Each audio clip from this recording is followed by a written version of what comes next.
Et ça quand ndenge ba vient na so ba fali pour ba mema pe batu faire pas mema ba journaliste mutabanda pe idéologie mema ba journaliste na ko lo beza wera ndeko lo idéologie vient na biso de la forêt pena côté wana vraiment félicitations yende ya fungola ba musicien que ndenge to bimara boye to ko mema pe ba journaliste eza na musicien mon côté a mema ba journaliste belé ko le ka wera na poto reconnaître oh lelo te na loba ngo depuis émission nyonso lelo na ndenge ni na loba ngo depuis batu yango batu na ko bol comparer héritier na wa na loba ka nyonso ba héritier ba osala eza makambo wera asala déjà on s'en comprend même ko beta ba Olympia ko beta o wapi o stade ba wera nde ba sala déjà eza kaka ba chemin ya ba wera nde bango bazo sala continuité ya ba chemin ya ba wera. Et ça n'est pas moi qui a ça les maraux ouais salate. Voilà aujourd'hui pour régionnement ça n'a pas tu réfléchi parce que pas tu as bien non donc pas de soucis.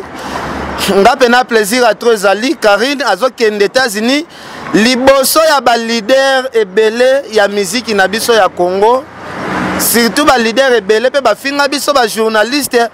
Na kati ya banzembo Karine azokende siko liboso na bango. Donc plaisir à trop, plaisir dans la team de Wata. Depuis plus de 4 ans, Maxi Bien-être a non seulement apporté l'harmonie du corps, mais aussi des couples. Avec Maxi Bien-être, dites au revoir aux maux de dos, aux problèmes d'hémorroïdes. Maxi Bien-être est une solution buvable, très facile et pratique à utiliser. Versez le contenu du sachet dans un verre d'eau tiède, mélangez avec une cuillère et c'est tout. Alors, qu'attendez-vous? Maxi Bien-être, l'harmonie du corps et des couples. Merci Nada Bena fier na Congo Promo. Et ça sito bena no number 1. Donc sito bena intellectuel. Boss Raf Ngindo en tout cas on a passivement bambote. Raf Ngindo le présentateur la force créative Congo Promo. Boroto ça la force militaire na Congo Promo. Et faites comme moi, allez voir Congo Promo tv5.com. Donc au nom de Jésus-Christ nous bénissons le Congo Promo. Avec Raf Ngindo, Congo Promo ne tombera jamais. Bigolo Congo Promo nde. Ouais balobi Raf Ngindo. Congo Promo toujours, grande puissance. Congo Promo qui torcos net in a film. Congo Promo babunda nanango. Ralph Ngindo. Congo Promo. What a plus, what a boss là. Bonjour tous chers internautes, bienvenue dans votre grande émission, la seule émission qui vous donne l'actualité, les news, c'est Sato Babango avec Yves Ipan, tous directeur des infos. L'Afrique avec la série continue toujours dans votre site Congo Promo TV avec le boss américain Raf Ngindo. Merci à toi, les cordons qui assirent cordon Serge Piana et sans oublier mon ami de tout le temps, de chaque jour, c'est quand il le suit pour qu'on m'emmène. Là, je vois aussi mon vieux Costa de ma couleur, un papa n'a pas de demi, la bosse agnoté, Kabakaba, on tue dans les chapeaux de Genève. Merci aussi à toi, le président Mabis Kiakou,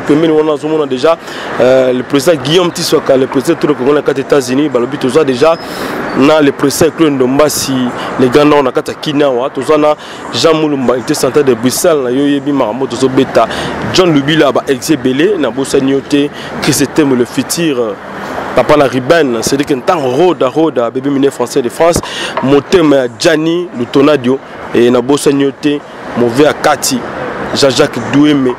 mon thème maman Lydie Douémé, à Londres solo, toi la la ville qui ça, et merci na JP Onokoko, Balobi Banakin, toujours ce pénal là-bas, la protonde Bazoya qui ça plaisir. Là, je tiens à vous souvenir que nous sommes déjà avec Ken Piana et Théo Lukaï par rapport à Rimé, par rapport à l'information,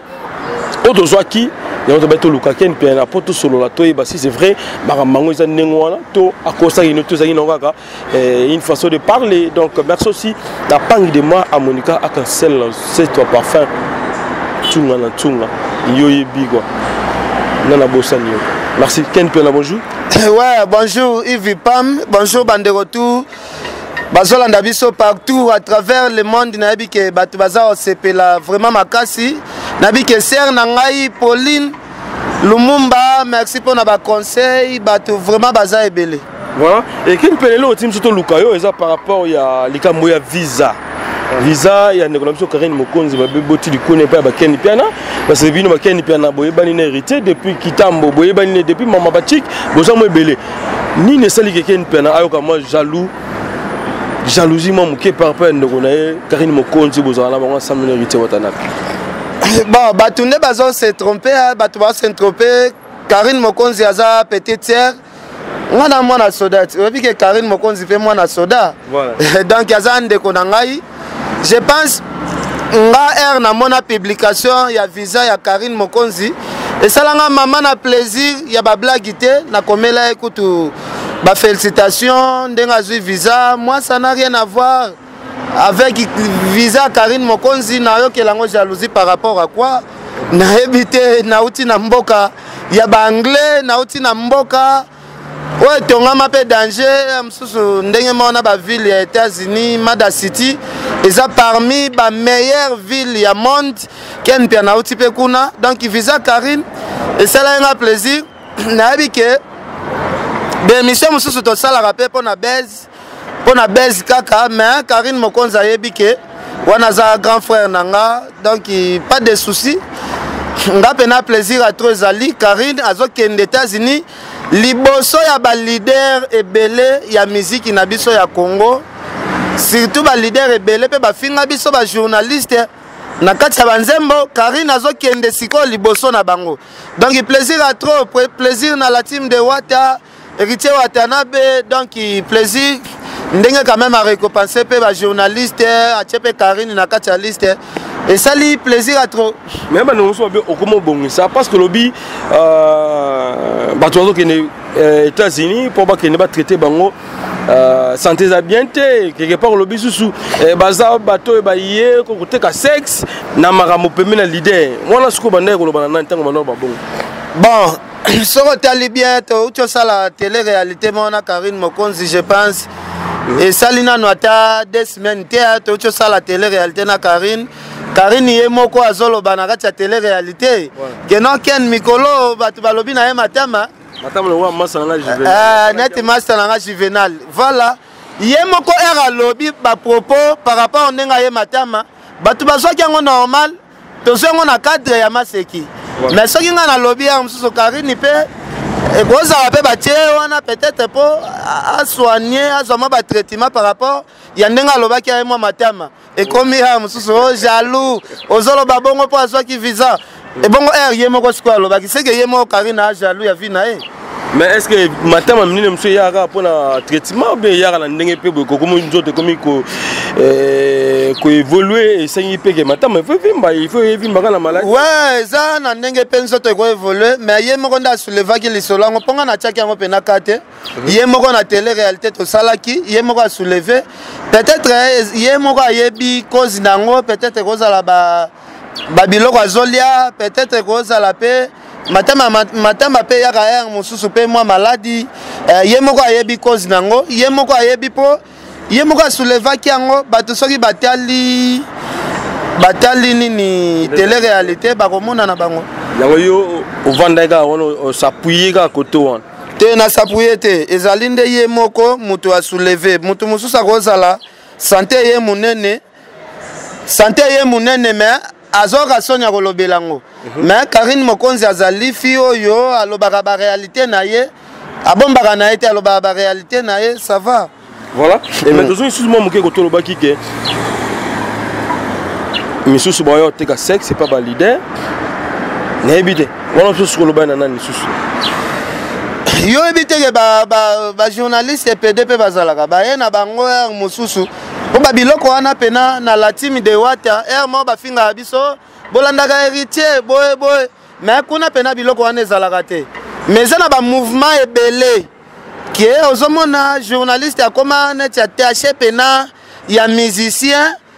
boyebeli journaliste wana na sensi mususu azalo baneti mobali mais akoma ne lobele abasi bamso pe bayana bango pe côté ka sexe ça neti tiana nuboy Robin abeta wana alobela ngo basi te alobela mibali oyo bayaka pembeni na ba artiste pona kokoma par exemple ba PD mais na la team de Wata ya héritier félicitations pour biloko wana ezalaka te mais quelque part aussi de notre dame sur le solo alobi au s'adresser na ye parce que tant tangi bato bavana pembeni héritier Watanabe batangaki kombo ya notre Freddy Akimbe batangi ndeko na biso ya CNL na bosani ko muke na bosani ko megeya fils et fil voilà batangi aussi Adam Suluzolo babanda ko tanga comme Adam Suluzolo yo maman non oui autant ya liboso wana nde azaka pede quelque part touché ami et touché aussi héritier Watanabe est-ce que ba biso déjà information te Adam Sigutu bolongole na biloko wana Adam cité Adam Sibolongola na biloko wana mais c'est lui qui se sent piqué connaît l'affaire pour nga tangi kombo ya mutute na prononcer kombo ya mutute ba journaliste baza ebele il vit pas les loba robeta flash à bongo il y a tous à la peut-être brancher mususu na faire na nani soki yo oza innocent na ba faire ngo obeta ngo ni karate obeta ngo kara Adam Siluzolo Adam Siluzolo aza ba problème yana te to longolé nano to longola wana baza ba ami personnel ba juvenal to kemba na bango na Angola to longola bango vraiment na lisolo wana ba ambiance émission pe zalaka nango donc to longola na ba buso ba wana mais quelque part balobi c'est comme si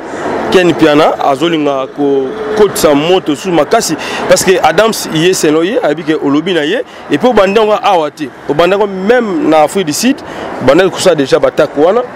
pona yo o bandanga ko attaquer depuis attaque depuis Afrique du Sud plutôt j'allais dire pourquoi ko attaquer Masana information ko ayondo lobia na bien vraiment te non Adam ça to lobango to zala na très bientôt là ici biso ndenge lo bandanga ko attaquer depuis quand va wana talika ka ye po batu mususu bazana zolia na yo zomela na ye mais na se mutema raisonner la ko ka ba problème na ye nana te wana te ya ko répondre ka yo ya mbanga ozotuna ba question ya batu nana te wana te voilà les États-Unis France aura attaqué Olympia maintenant États-Unis balbi ba visa monsieur en cours tous la Ken pena pas tous visa na yazo kende te ngana zana programme wana te na programme wana te na za programme wana te na iba bengisa yo le nazali musicien héritier te to sala ra promotion ya ba artiste ce qui héritier récompense lobi non Ken piana tozo memaye ezaka ndenge ba vient na so ba fali pour ba mema pe batu faire pas mema ba journaliste mutabanda pe idéologie mema ba journaliste na ko lo beza wera ndeko lo idéologie vient na biso de la forêt pena côté wana vraiment félicitations yende ya fungola ba musicien que ndenge to bimara boye to ko mema pe ba journaliste ezana musicien mon côté a mema ba journaliste belé ko le ka wera na poto reconnaître oh lelo te na lobango depuis émission nyosot lelo na ndenge ni na lobango depuis batu vraiment batu na ko bol comparer héritier na wana lobaka nyoso ba héritier ba sala eza makambo wera asala déjà osa comprendre même ko beta ba Olympia ko beta o wapi o stade ba wera nde ba sala déjà ezaka ka ba chemin ya ba wera nde bango bazo sala continuité ya ba chemin ya ba wera ezana eloko moko asikate esalema o wera sala te voilà ozolo ba pour rejoindre Masana pas tu refi to parce que pas tu as bien non ngana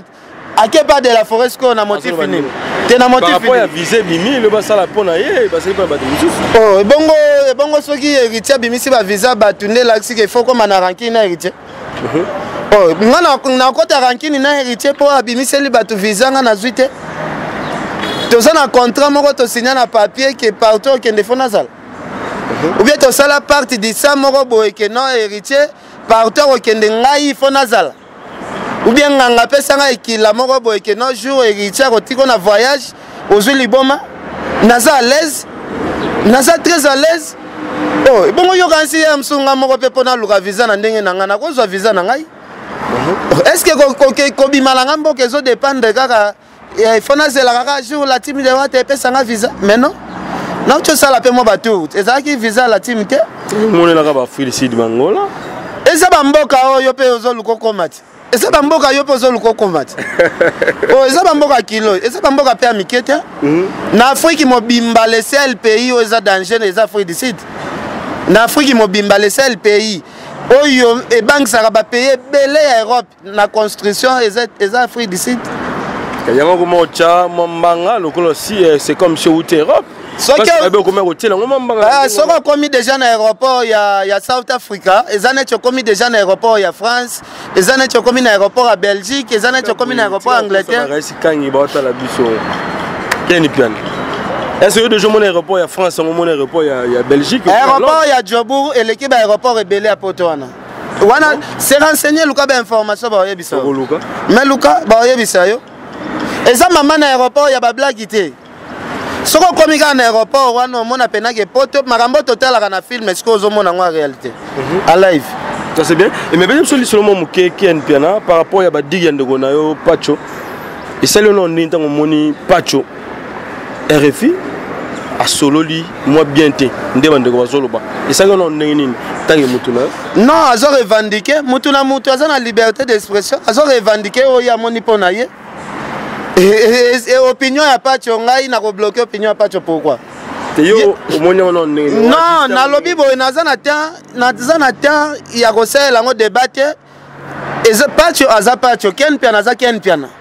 Peut-être yepé aza pe parmi bato ba bundeli la team. Peut-être azo revendiquer pour na eza normal ndeko na biso Pacho a réclamer bato na pas hérité.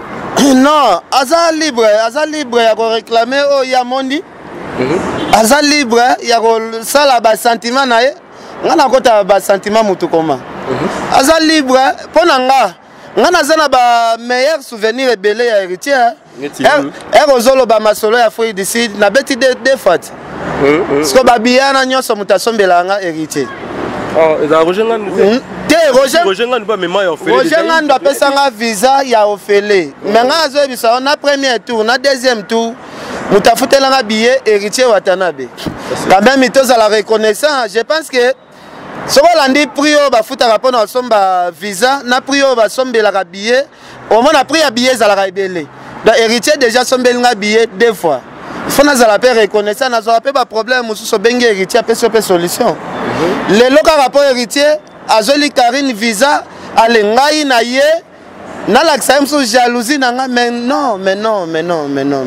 Voilà. Et mais quelque part aussi par rapport à voyage oyo en Afrique du Sud na visa il y a ndeko na biso grand frère na biso Roger Ngandu et Fedi Akimbe tina pesa ko molukoki. Est-ce que yoka déjà balabi ba mo benga yo piana lukoki. Azana raison aloba ponga na leki na ba valeur rebelle. Ah bon? Ouais, na leki na ba valeur rebelle. Il faut ça la ba campagne ba kombo belé il faut pesa nga ba kombo belé ndenge maréchal Mobutu azalaka lelo tolali tolamuki ba pesi kombo elombe cc tolali tolamuki ba pesi kombo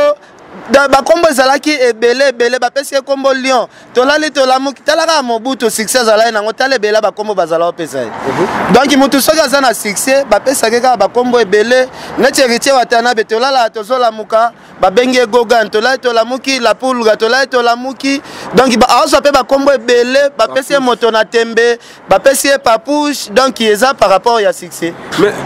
ken pena rancunier les lourds montants moi là ba pomo ba montants moi là ba 5 personnes ba mettre tant moi là bango parce que l'autre fois ba beta kio ozoluka susu okomo banga sikoyo ba beta yango montants moi là ba mettre ba ta sécurité na baka mutango betanga te na baka te bana moko amike babundi entre bango po bazwa base batieka komba ken piana na ba titre ba émission na bango bon sans nango pe na comprendre na ngango te jusque là na ba sans nango te ke mutabundi na ndeko na master na yeba na mike babundi e komi ken piana mais non ocho poser nga ba question awa ono olobeli Karine a komi mabundi boy mais Karine ye moko dévoila ki ye moko nda bandaki lisolango batu bazaki yango polémique te mais ken piana lobika oyo kolonzo talobaki e komi polémique voilà preuve à l'appui total nanu si réellement que maman ba mais avant tout répondre par rapport au komota mona ba maître na Kiri répondre sur avant tout total nanu te na tembola na ba maître te ngape na zali mutu na tembola ngape na ceinture na nga ba conseiller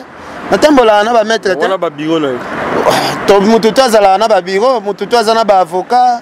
mutu to azana ba relation na ye voilà. Preuve à l'appui, reste quand ils sont vraiment Toyo Rananu, si réellement dans notre carrière, Mokonza Lobaki Bongo, ma bundi une fois de traitement, Toyo Kanga parce que. Quel est le traitement que tu es Mokonde, comment la Tchaka Ngokate? C'est là. Eh, qui est-ce qui m'a fait au levier? Qui nous a tous les fans?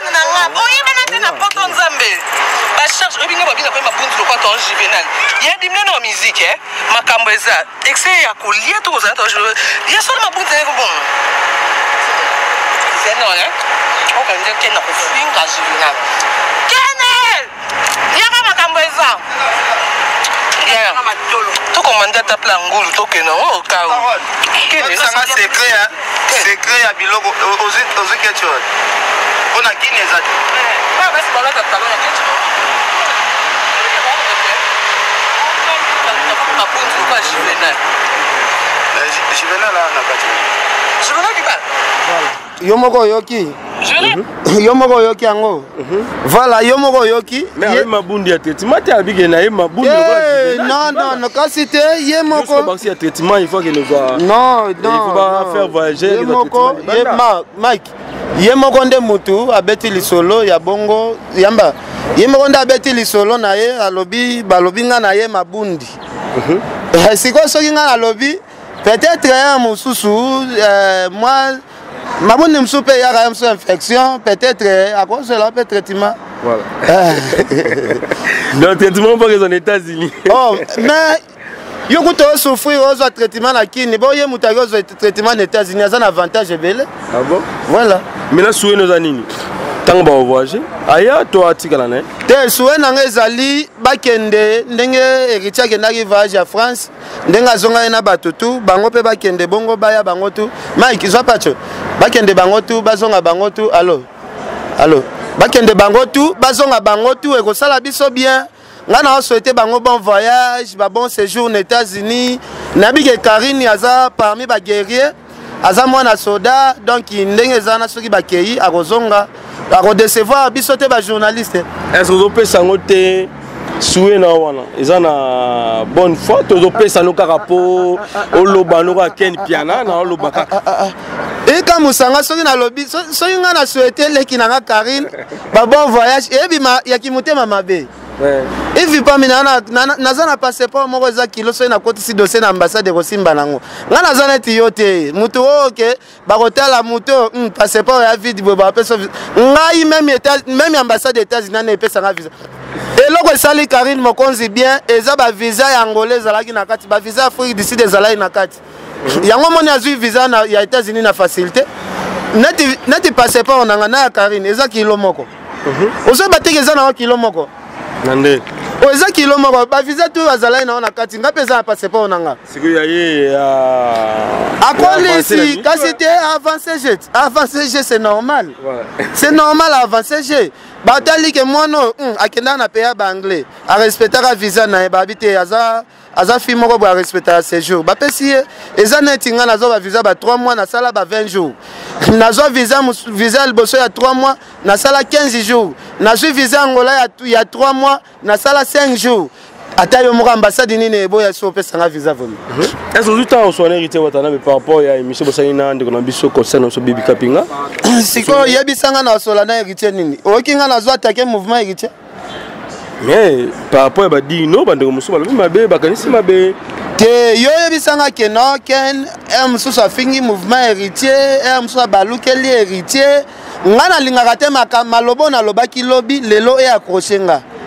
lobi olobaki ba bien héritier lelo yo loba mabe héritier moni teke batu ba juger que yo ndoza mauvais maintenant lobby déjà batu mususu bazalaka na orchestre wana na lobby orchestre wana te na lobby batu mususu bayaka kodembela ba musicien po ba pesa ba sima na bango c'est en général na lobeno na la team wana na la team biloko wana ezalaka te soki biloko wana ezalaka nde biso tout oza proposition na la team biloko non CD non nde na la team biloko wana siko ezalaka te on s'en comprend donc oyo azo c'est lamenté nango c'est que ayebi ba secret na ye ngai na yebi ke biloko wana na la team ezalaka te ken pena bandego balobaka à chaque fois ken pena so azala mutu bien il faut ba beba na so azala ki bien na beba na ozayi bien na ndeko no fodi akime bobebani ozayi bien na ndeko no matika sango bobebani lelo na dame silizo lo moto ezopela lobi bobebana na patch na expliquer osiko eloko moko Freddy Akimbe aza master nanga na pesa information aza master nanga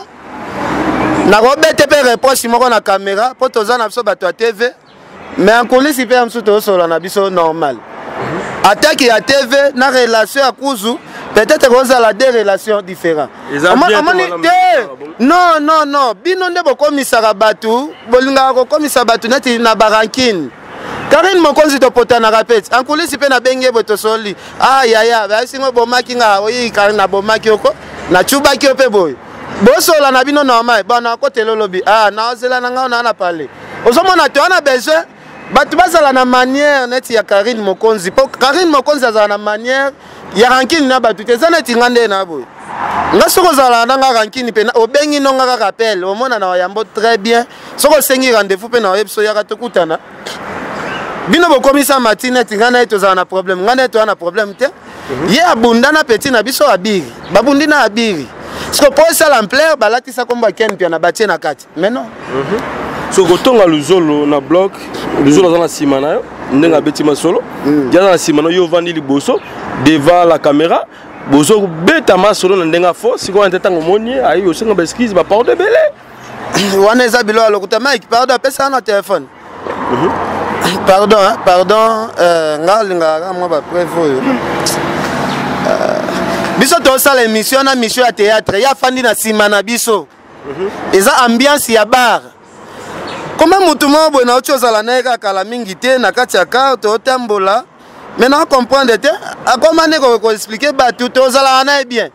to tambola na Adams partout to tambola to solo la rapé ndeti conflit ya manike na Karine na mutal boso na bengeza Adams luzolo na bia Adams nga manike azokela nga te est-ce que yo poso la na manike bien est-ce que ko benga manike to pese conseil po batu ba mona neti makambo manike osala emsunga mutu na zo entete soko tuni Adams oyebisa yo soko tuni oyebisa yo zela la émission ngo to fandi na biso na bar ambiance ya bar mais ce n'est pas gentil ba masa msusu tipo kotiela biso ba poison to seka na bino tozo seka na bino mais a coulisses bokenda ko tonga biso zela soki okoti na fimbu sokoti na fimbu awa okomona émission moko zela na lukango kaka okomona émission moko titre nango eza degré Jaël Show a humilié Adams Luzolo a humilié Adams Luzolo et ça lisoni donc émission ezalaki nango na kati ya bar oyo est-ce que ezamu ke otonga mutu Adams ye wana na sima zela émission soki etanga na yebite ba connexion akini na kati ya bar na yebite émission boy totia émission na internet ye afandi na ba momi na sima biso pe na ba Jaël soko to na Micho siko yebisanga place to solola entre biso to solola pe na Adams siko yebisanga problème nini yango émission yango Adams na sima kuna Adams comment Adams L'homme se fait dans un peu de mort, non, donc les ambiances la cache ya ba to me la pe ba bien. Za beze yo mona Adams yo fana sima fandi na yewana. Qu'est-ce qu'on a c'est problème eza ka ndenge bango ba sala ba télé réalité. Asana succès. Ba sala ba télé o eza na timo ba télé c'est plus mo ba to fandi. Na cadre ambiance. O pena eloko ya rankini yango. Émission on nde eloko ya rankini. Mais est-ce que biloko eza nini o ezo sala ke lelo journaliste ki ngandi na ki ngandi ba yoko na te ba bebani eza bozo créer yango créer to pas besi mabe parce que ngana Adams to solo la bien mais batu ba benga ngaka Adams alobi boy ngai zela te ngai concert ya héritier ya dimanche mutamema ngana karna ya zongsinga ti parler Adams tomatina to eti parler to solo bien mais lundi nango juvenal azo expliquer ngai ba bêtise na kombo ya Adams c'était ayeko sala nanga émission neti batindi a piéger nga ngana Adams tozala na problème te oh yo zala na problème na mutu mais soki bokutani bosola très bien ata yo moko soki muta bolongola nde ba complexe oza na problème nanga sola nanga très bien tolongola nde ba complexe que soki muta zate olobi ba n'importe quoi na sima mutu mais non tozala que yo ta vie na ye wana musala avant et pourquoi lelo moi jalousie ezo kota yo vie na yo zo kote la petit na yo jalousie na ça la jalousie ya nini Yves pam tozala kana bien Yves tozala kana bien ozalaka bien na yo te mutu kutaka otomboka danger eza Karine Mokonzi nakenda Afrique Sud nazodemare na bia aza na libabe akokosomba biye te asala effort ti asombi biye aye mais tala nde nasolaka na Karine. Est-ce que Danini, yo moko kochaka masolo ngo bien toluka tola musa pe bayaya ba actualité mususu la musa pe batu te ezaka ko la musa bayaya te ngande na combien de batu basala be mission bazofinga nga bafingi osoyo kanga na réclamer comment biso to wana mitema ke ndenge to ataka pe ba ko atake nga pe leki nango ngai kuna banga ngabi me Ken Piana akobanga te makambo oyo makambo ememai na baprison kofinga bakotanga bakombo ya bato mais ose quand même kofinga neti nani te kofinga te koloba bavérité mosusu oyo bato bazalaka nango quand même neti vérité ya kope bapede mama abeta baya na nsima ke boye papa soki namoni neti bakomi otinda bino ekomi neti mission moko bosala po ere moto alobi eloko atangi kombo ya motu te motu yo moko selama te ere bafingi yo te batangi kombo na yo te c'est tout. Voilà. Et maintenant lelo na sima hérité Watanabe relation ni oyozwa koza pembe hérité Watanabe ngazala na ba relation nga depuis kala na ba relation nga ata moko tozu na sima hérité baba darusa kwa la pe tozu bango sima hérité moi ba relation za nango pe donc ba relation za voilà. Nalingi osura mina na ndeko na yo ndekala yo peut-être akanisa na ndenga mabe akanisa lobe ndeko no Karine Mokonzi batu babeteli information peut-être mabe pona yo et puis cela aussi na ndeko na yo Adam Suluzolo peut-être ba kanisa ki mabe nde batu basola ki mabe nakomona bango naza na temps ya kosola ba buzoba musona ba caméra te Karine tosala na ba base tosala na ba émission ebele tosala ba base na biso ngana Karine ayebi ke kena na problème nanga te Adam sayebi ke kena na problème nanga te donc ina na tante na lobaskoni naza problème na bango te sko na bandolo banini na yeba te soki bazo financer bino kende sala émission na ken boye loba boye na non te biso to lobby par rapport ba di auto yo kina auto moni yango moni tindi biso to luko yo moni netini est-ce on a bêté la yoti et to moni par rapport ya ndona biso bosenge émission bosenge bika pinga ba journaliste oyo ba PD boye oh mais yango nga na tundi yo kinga na tang na confirmer komba mutu boye ki aza PD na munoko nanga na lobi mutu ya PD c'est la vie de relation moko kanisi o lobi na ye te naza na tape oloba na ete na tape oloba na ete naza pe na tape wana te Yves voilà et le conflit entre Mosaka na ndeko biso Sankara de Kuta yoza moko ba journaliste et tidi nini osala na kati wana mona bandeko na mi balé et surtout que mo vient na yo ya kitambo na ndeko no ya bandala et ça non ndenge ntango mona ba conflit te Yves pa mikendera sola na bango na bango bonga na kota biloko wana te voilà na kota biloko wana te ba mikolo sola na bango c'est tout.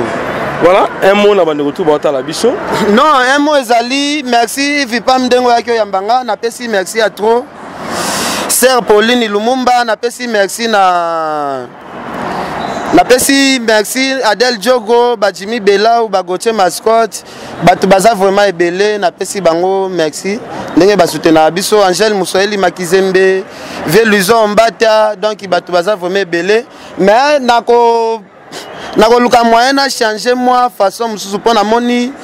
ben mission beaucoup me sala ngana c'est comme émission moko ya na tout année déjà soki na combien d'émissions net ya ba piège que bazo pesa bino maloba kende tuna eboy wana eza su musala te non eza maloba te ngala taliango eza maloba te na pesi yo na mukolo Ozo répéter le comment na mukolo na comprendre le non ezande ngona te le numéro de téléphone ozo répéter par que nini mais non c'est que bozo sala coaching moko ya mabe to na biso ke na to sala émission na Adam Suluzolo et coaching ya yengo na zuba question par rapport ye ayebiso na kati émission nga na finge PD akanisi ke yo finge PD on a ningi éclairci ba de ko ba ta la biso ke olobaki na yete osolo la ndeko na yo popo bongisa non nako finga na banda ndeni na finga PD ngai sina bimana ye sina bimana ye na yoza preuve ke nga na bimana ye Voilà, numéro de téléphone qui est là, puis ça numéro de téléphone. Voilà, merci donc, merci comme ça, toi, reste le support pour cameraman, les vrais RDC, et la bouche à noter le cordon Serge Piana, sans oublier le DT Christian Bouilly, Babi Jean-Jacques Douémé, mon thème, maman la bise Lydie Douémé, Douémé. Bana Londres solo toi la bonne carte Kinshasa na bossa était le président club de Massi le Gana toi na carte Kinshasa et Guillaume Tissoka le président tout le Congo na carte États-Unis sans oublier Costa de Mercoulé Mbecho la papa na badile de mi pembeni wana zomo na kaba ngutiko na le champion de Genève et ndegonanga c'est dit que tango roda bébé miné français de France na bossa nyoté fitir sopira yo yebi marambo donc na bossa nyoté c'est dit que tango roda bébé miné français de France na bossa nyoté papa na riban qui c'était mo le fiti Jean Moulumba il était sorti de Bissel la moni pembeni wana John Lubila ba exébélé et ndewonanga kati epangi de moi à Monica Arc-en-Ciel veuve parfum yo yebi tsunga na tsunga. Merci à toi maman Émilie Nzemamote ma tous pepela mbetolo John Lubila ba exébélé Jean Moulumba était sorti de Bissel la moni président Mabisikako le gars nord un professeur Klondombasi vienanga Yoyebi, Chimsika Bengue de la C célèbre. Merci à toi, Raskan le Chipo pour cameraman, ainsi que notre cordon qui est Serge Piana et sans oublier les boss américains, Rafungindu, un boss à Texas. Merci, à la prochaine fois, si Dieu nous peut. Merci, bye.